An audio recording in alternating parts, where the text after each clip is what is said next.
Good morning, students. So today we are going to start from sugar industry. Yesterday we had seen about the golden fiber, that is jute, and today we are going to see about the industrial development in the sugar industry and their product and the system. Okay.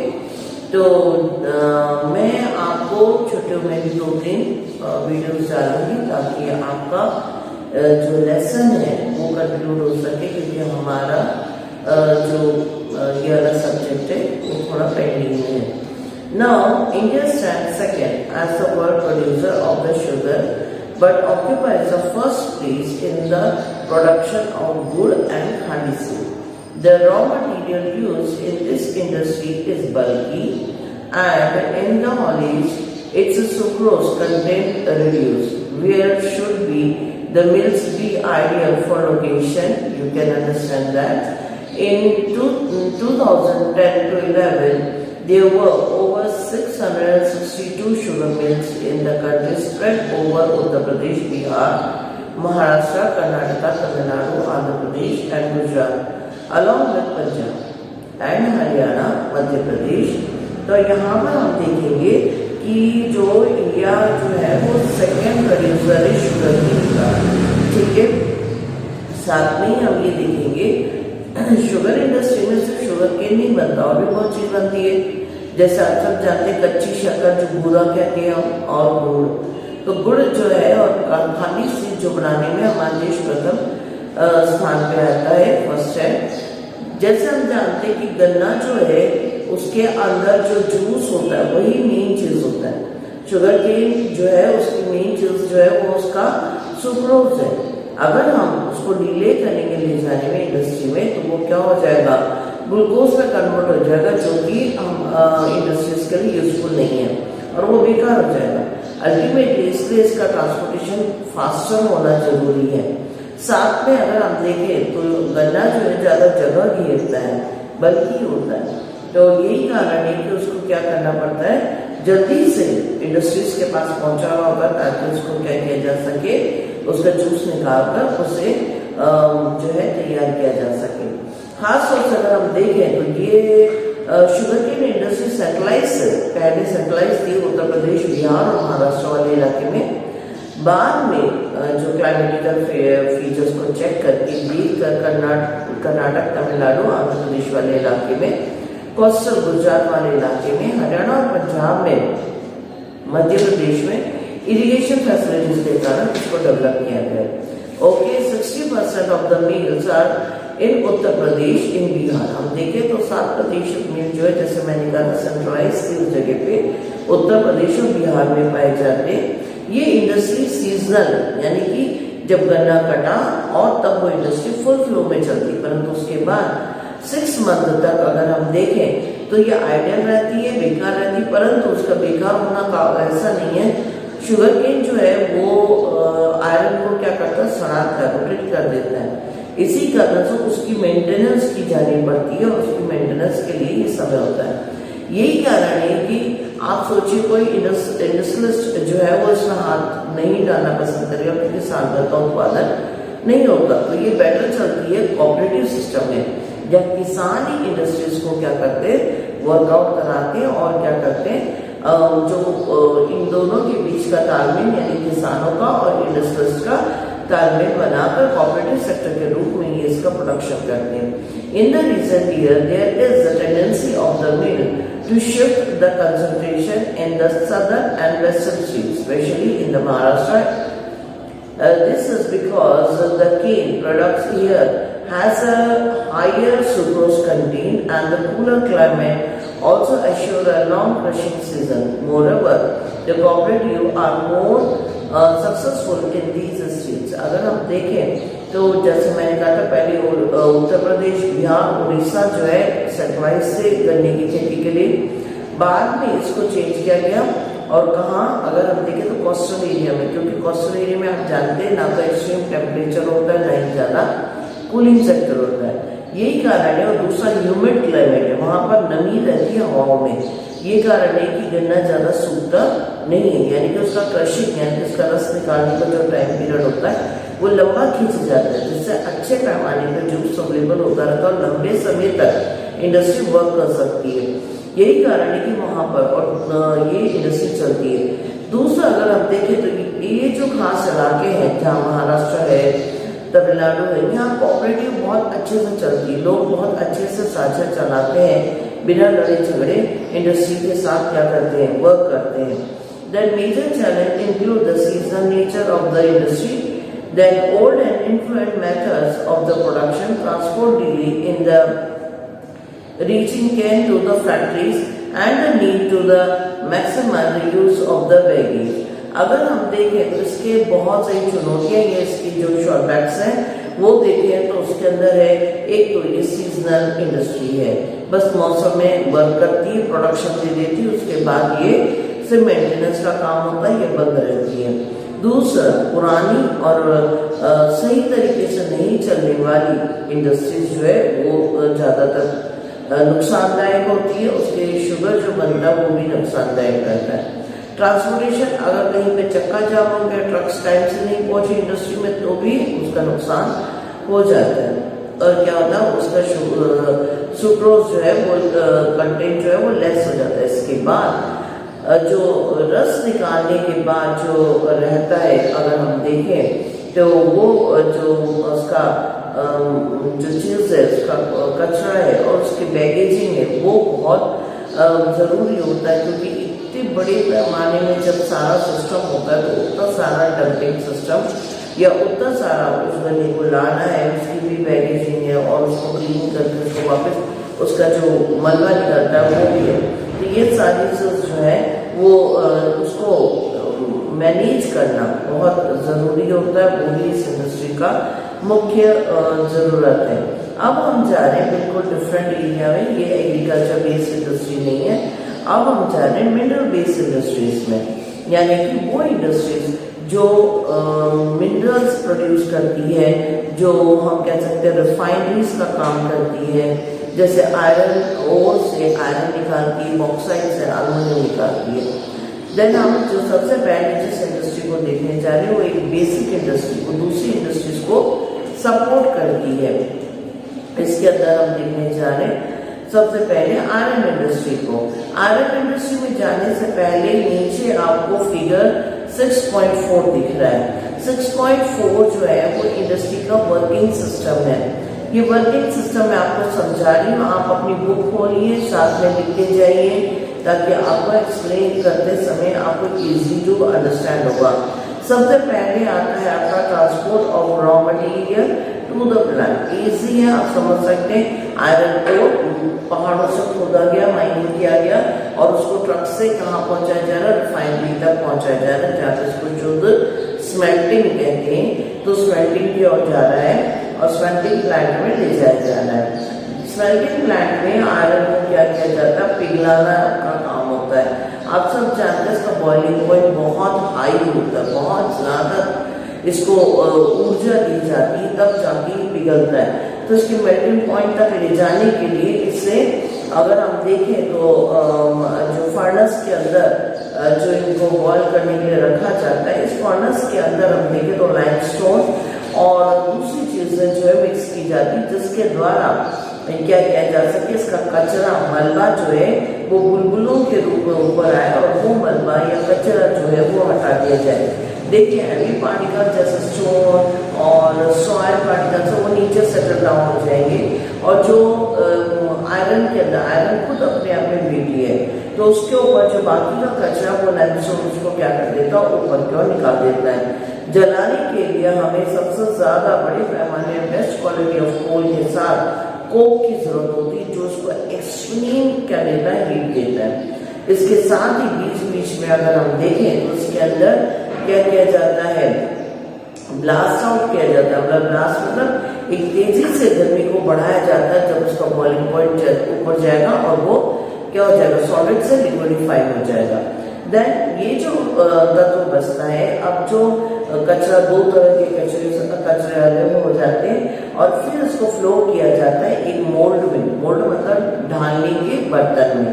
ये ढालने के बर्तन के अंदर ही पिघला हुआ लोहा ढाला जाता है, इसे कहा जाता है पिग आयरन। अगर हम देखें तो ये जब मोल्ड में डाला जाता है तो ये मोल्ड के अंदर जाने के बाद ठंडा होता है। ठंडा होते समय इसके अंदर से जो गैस के और दूसरी चीजों के बुलबुले निकलते हैं तो ये स्पॉन्ज की तरह दिखने लगता है और वो मोल्ड को पिग कहते हैं। तो ये पिग कास्टिंग और आयरन बन जाता है। फिर भी ये इतना प्योरीफाई नहीं होता, इसके अंदर अभी भी जो हम कह सकते हैं रॉ आयरन के गुण होते हैं। ये मैग्नेटिक होता है और बहुत सारी चीजें होते हैं, परंतु आयरन कच्चा होता है, उसके अंदर इतना सॉलिड नहीं होता वो, तो उसको सॉलिडिफाई करने को स्टील बोलते हैं हम, स्टील मेकिंग। तो उसको क्या किया जाता है, पिग आयरन को आप चाहे मार्केट में बेचो या फिर स्टील प्लांट की ओर ले जाओ और स्टील प्लांट में ले जाके इसका ऑक्सीडेशन होता है, इसकी इम्प्योरिटीज दूर होती है। उसके बाद ध्यान से सुनिए, मैग्नीज, निकल, क्रोमियम इन चीज को ऐड किया जाता है ताकि इसको आयरन से स्टील में कन्वर्ट करें। आप सब जानते हैं, साइंस पढ़ते हैं आप लोग, कि स्टील एक अलॉय होता है, ठीक है। तो स्टील जो है उसी के अंदर सॉलिडनेस होती है, उसमें बहुत ज्यादा पावर होता है कि और चीज को क्या कर सकता है, हैंडल करता है, ये बहुत पावरफुल होता है, टूटता नहीं है। तो यहाँ पर स्टील बनाने के लिए इसको इस तरह से यूज किया जाता है। आगे जब हम ऐसा पढ़ेंगे तो मैं आपको बताऊंगी कि किस तरीके से जो है मैग्नीज और दूसरी चीजों को मिक्स किया जाता है 4:2:1 के रेशियो में। देन अब जो बन गया आपका स्टील को बाहर निकाला जाता है, परंतु ठंडा करने के लिए नहीं, उसको शेप दिए जाते हैं। जैसे सरिये बनते हैं, जैसे शीट्स बनती हैं, तो अलग अलग चीजें बनाई जाती हैं। इनको दबा के पतली शीटों में और या फिर रोल्स जो आपके बनते पिलर्स में लगते हैं वो रोलिंग में, या फिर किसी और चीज में, जैसे आपके जो क्या कहते हैं सरिये बोलते हैं, या ट्रायंगुलर जो पीसेस बनते हैं आयरन के, जिसको अलग अलग जगह पर यूज करते हैं, फैक्ट्रीज वगैरह में फैब्रिकेशन में यूज करते हैं, वो चीज बनती है। इसके अलावा दूसरी कंपनीज जो है वो इस आयरन को परचेस करती है, पिग आयरन को परचेस करती है, फिर वो चाहे मशीन बनाए, फैन बनाए, कुछ भी बना सकते हैं, उनके ऊपर है, वो उनकी इंडस्ट्री क्या बनाना चाहती है। ओके, सो ये तो आपका हो गया processing and manufacturing of steel from iron ore. Okay, अब हम उसको पढ़ने जा रहे हैं। So iron and steel industries, okay, the industry of iron and steel is the basic industry, since all the other industries, heavy, medium and high like depend on it for its machines. आप देखिए कोई भी उद्योग बिना iron के नहीं चल सकता, उसकी मशीनिंग और उसका मैकेनिज्म, उसकी इंजीनियरिंग को आयरन चाहिए। यहाँ तक कि फैब्रिकेशन भी आयरन का होता है इंडस्ट्रीज में। ओके, फैब्रिकेशन मतलब कंस्ट्रक्शन। ओके, तो अगर हम देखें तो depend on it for the machine, then steel is needed to manufacture variety of engineering goods, construction material, defence, medical, telephonic, scientific equipments and variety of consumer goods. ये सब चीजों के लिए लोहा बेहद जरूरी है और ये सब चीज बनती है इसी आयरन सिस्टम से, जो प्यूरिफाई होने के बाद पिग आयरन परचेस करके या फिर हम कह सकते हैं रॉ आयरन से बनाया जाता है। Now, production and consumption of the steel is often regarded as the index of a country's development. अगर हम देखें तो स्टील का जो प्रोडक्शन है वो किसी भी देश के लिए एक इंडेक्स का काम करता है, यानी कि जिस देश में ज्यादा स्टील बन रहा है और वो ज्यादा स्टील कंज्यूम कर रहा है, अल्टीमेटली उसको एक बहुत डेवलप देशों में जाना जाता है। Then iron and steel is a heavy industry because all the raw material as well as finished goods are heavy and bulky, then entirely heavy transport cost. Then अगर हम देखें तो आयरन की हर चीज में भारी है, उसका रॉ मटेरियल भी भारी है और स्टील भी भारी है। अल्टीमेटली इसके ट्रांसपोर्टेशन के लिए काफी पैसा या काफी जो है दाम लगाना पड़ेगा, यानी कि ये इंडस्ट्री ज्यादातर रॉ मटेरियल जहाँ पर मिलेगा वहीं लगेगी या फिर एनर्जी रिसोर्सेज के पास में लगेगी। और वाटर अवेलेबिलिटी भी बहुत नेसेसरी है आयरन इंडस्ट्री के लिए। देन इसमें अगर हम देखें तो आयरन ओर है, कुकिंग कोल है and limestone are required in the ratio of approximate, जैसे मैंने कहा था 4:2:1 का रेशियो जो होता है आयरन ओर, कुकिंग कोल और लाइमस्टोन की जरूरत होती है। इसके अलावा जैसे हम देख चुके हैं कि स्टील जो बनाने के लिए इसके अंदर मैग्नीशियम, क्रोमियम और निकल को भी ऐड किया जाता है। Then are also required to harden the steel, okay, steel को सॉलिडिफाई करके हार्ड बनाने के लिए किया जाता है, मिलाया जाता है। Then where should the steel plant be ideal located, वो आप समझ चुके हैं कि कहाँ पर आयरन स्टील प्लांट को लगाया जाए। Remember that the finish product also need an efficient transport network for their distribution to the market and the consumer. सीधी सी बात है, हाईवे पे या फिर ऐसी जगह पे जहाँ वाटरवेज हो ताकि इजीली उसको क्या किया जा सके, भेजा जा सके। परंतु सबसे ज्यादा जरूरी है रॉ मटेरियल जो कि इंडस्ट्री के लिए आराम से लाया और ले जाया जा सके, या फिर वहां तक प्रॉपर ट्रांसपोर्टेशन सिस्टम हो। Then in 2016, the 95.6 million ton of the crude steel product, the India ranked third among the world crude steel producer. अगर हम देखें तो क्रूड स्टील प्रोडक्ट का जो है हम तीसरे रैंकिंग पे आते हैं, यानी कि हम जो है एकदम क्रूड मतलब निकाला हुआ जो आयरन है उसमें हम जो है तीसरे नंबर पे आयरन को क्या करते हैं, माइनिंग करते हैं। देन अगर हम देखें तो 2016 पर capital consumption of the steel in the country was only around 63 kg per annum against the world's average that is 208 kg। परंतु जहाँ कंजम्पशन की बात आती है हम बहुत कम आयरन कंजम्पशन करते हैं। दुनिया में अगर हम देखें तो आयरन का कंजम्पशन जो रेट है वो 208 पर केजी 16 के हिसाब से 2016 के हिसाब से हमारा सिर्फ 63 है। अगर आप पीछे चार्ट में देखें तो यहाँ पर आप देख सकते हैं कि कैसे जो है पर कैपिटल कंजम्पशन बढ़ता चला गया, परंतु फिर भी हमने अभी पढ़ा कि किसी भी डेवलप कंट्री का इंडेक्स है iron consuming and iron production. So इसी चीज को हम देख सकते हैं कि हमारे यहाँ पर ये कंजम्पशन कम है। इसके अलावा और भी इंडस्ट्रीज होती जो आयरन इंडस्ट्री ही कहलाती, जिसके अंदर मिनी स्टील प्लांट्स होते हैं जो स्मॉल इलेक्ट्रिक फर्नेस से चलते हैं। देन ये लोग क्या करते हैं, स्टील का स्क्रैप है और स्पॉन्ज आयरन, मैंने कहा था ना पिग आयरन जो लगता है जैसे स्पॉन्ज है, तो स्पॉन्ज जैसा होता नहीं क्योंकि हवा निकलने से बुलबुलों की छेद उसके अंदर दिखाई देते हैं। देन इसके बाद अगर हम देखें तो हैवी रोलर, यानी कि जो ये स्पॉन्ज आयरन लेके इलेक्ट्रिक फर्नेस के द्वारा उसको वापस मेल्ट करके उसको क्या बनाते, शीट्स बनाते, रोलर बनाते, एलॉय बनाते हैं। ये सब छोटे उद्योग और बहुत सारे उद्योग हैं जो क्या करते हैं इस इंडस्ट्रीज के साथ लगे। इसीलिए बेसिक इंडस्ट्री कोई दूसरी इंडस्ट्रीज को सपोर्ट करती है।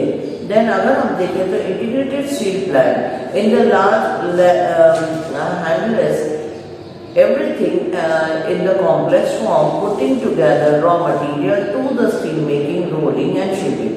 बड़े बड़े इंटीग्रेटेड मतलब एक ही इंडस्ट्री के अंदर सारा काम हो रहा है, तो सारा काम हो रहा है वो जो है अगर देखें तो बहुत कम पैमाने पे ऐसी इंडस्ट्रीज हमारे देश में है, जैसे टिस्को है और दूसरी इंडस्ट्रीज। उसके अंदर हम देखें तो उसमें एक साथ सारा काम होता है, यानी कि लोहे को पिघालना, लोहे को ढालना, लोहे को शेप आउट करना, ये सारी चीजें एक साथ हो जाती है। So now we are going towards the industries, specifically the government or public sector industry and the private sector industry. Most of the public sector undertaking market their steel through Steel Authority of India, that is SAIL। हम पहले पढ़ चुके SAIL के बारे में। Then in 1950s, the China and India produced almost the same quality of the steel, but today the China is the largest producer of the steel। हर समय ये नाम आता है तो हमारे बच्चों को सोचना चाहिए what is different between them and us and we have to compete them, isn't it? So हमें उन्हें जरूर मान देने की कोशिश करनी चाहिए, और क्योंकि देखिए जब हम कॉम्पिटिटर नहीं रखेंगे तो हम कभी आगे नहीं बढ़ते, परंतु अगर हम कह सकते हैं हेल्दी कंपटीशन हो तो हम जो है आगे सोचते हैं। हमारे बच्चों को ये देखना चाहिए कि how they can work perfectly without copying, without cheating, without just disturbing the things here and there and in environment. Better to go forward so that we can stand in the line of developed country and we can compete the person who is always credited in the first okay, मेरे दिल की ख्वाहिश है। Okay, सो यहाँ पर हम आगे चलेंगे। Then China is also the world's largest consumer. China जो है वो सबसे ज्यादा क्या करता है, कंज्यूम भी करता है स्टील को। देन छोटा कहाँ पर हमको स्टील और आयरन जहाँ ज्यादा मिलेगा वो देखेंगे। छोटा Nagpur plateau has the maximum concentration of the iron and steel industry. It is largely because of the relative advantages this region has for the development of industry. These include low cost from iron ore, high grade raw material in proximity, then cheap labor and the vast growth of potential in the home market. So the India is an import iron and steel producing country in the world, yet we are not able to perform to our full potential largely due to the high cost and limited availability of coking coal, then lower productivity of the labor, irregular supply of the energy and poor infrastructure. अगर हम देखें तो छोटा Nagpur plateau जो है वहां पर सबसे ज्यादा आयरन की डिपोजिशन पाया जाता है। वहां पर अगर हम देखें तो लो कॉस्ट में, कम दाम पर ही आपको हाई क्वालिटी का क्या मिल जाएगा, रॉ मटेरियल मिलेगा। परंतु सबसे ज्यादा देखें तो यहाँ पर सब कुछ सही है, आपको ट्रांसपोर्टेशन मिल रहा है, आपको लेबर मिल रहा है, आपको मतलब यहाँ पे घरेलू उद्योग और घरेलू मार्केटिंग भी है। परंतु अगर हम देखें तो हम सब अपने लिए आयरन नहीं प्रोड्यूस करते, हम दुनिया के लिए भी आयरन प्रोड्यूस कर रहे हैं और हमारा पोटेंशियल इसके अंदर बहुत ज्यादा, हम इससे बहुत आगे बढ़ सकते हैं, परंतु कुछ कमियां हैं। So what are the drawbacks, वो देखेंगे। अगर हम देखें तो हमारे यहाँ पर आयरन तो है, परंतु उसके लिए जो एनर्जी रिसोर्स है जिसे हम कोकिंग कोल कहते हैं वो बहुत कम मात्रा में। साथ में हमारी लेबर जो है, मजदूर जो है वो एफिशिएंट नहीं है, वो हाईली क्वालिफाइड या फिर प्रोडक्टिव अच्छी प्रोडक्शन देने के लिए तैयार नहीं है। इसके अलावा अगर हम देखें तो एनर्जी रिसोर्स जो है वो प्रॉपरली रेगुलरली अवेलेबल नहीं होता और पूरा इंफ्रास्ट्रक्चर जो है वो भी इसका जिम्मेदार होता है, जिससे ये प्रोडक्शन जो है लिमिटेड हो जाता है और हम दुनिया में कहानी पहुंचवा दी, आप समझ गए। Okay, we also import the good quality steels from other countries. However, the overall production of the steel is sufficient to meet our domestic demand. कुछ भी हो, वही बात है, हम लोग कितने संतुष्ट जीव हैं। हमारे यहाँ पर अच्छी क्वालिटी का जो आयरन मिलने और दूसरी चीजों के होने के बाद भी हमारे घरेलू उद्योग जितने चाहिए या घर में हमको जितना आयरन चाहिए, घर मतलब देश में, ओके, तो हमारे देश की जितनी भी डिमांड्स है वो हम आराम से फुलफिल कर लेते हैं। परंतु सिर्फ देश की लिए डिमांड करके ही हम ज़्यादा टाइम तक सर्वाइव नहीं करेंगे, कर पाएंगे, क्योंकि ग्लोबलाइजेशन और इंटरनेशनल एरर में अपने आप को स्टैंड करना है इकोनॉमिकली। अभी खास तौर से 2020 के टाइम पीरियड में अपने आप को इकोनॉमिकली साउंड बनाना है, तो हमें उन्हीं क्राइटेरियाज को पकड़ना पड़ेगा जहाँ पे अपन इकोनॉमिकल ग्रोथ कर सकते हैं, जैसे टेक्सटाइल है, जैसे आयरन है। Then liberalization for the foreign direct investment have given the boost to the industry. With the effort to the private entrepreneurs, there is a need to evaluate the resources for research and development to produce steel more competitively. अब जैसे liberalisation है, दुनिया भर की कंपनियां हमारे पास आ रही है, हम जाकर वहां पर व्यापार कर सकते हैं।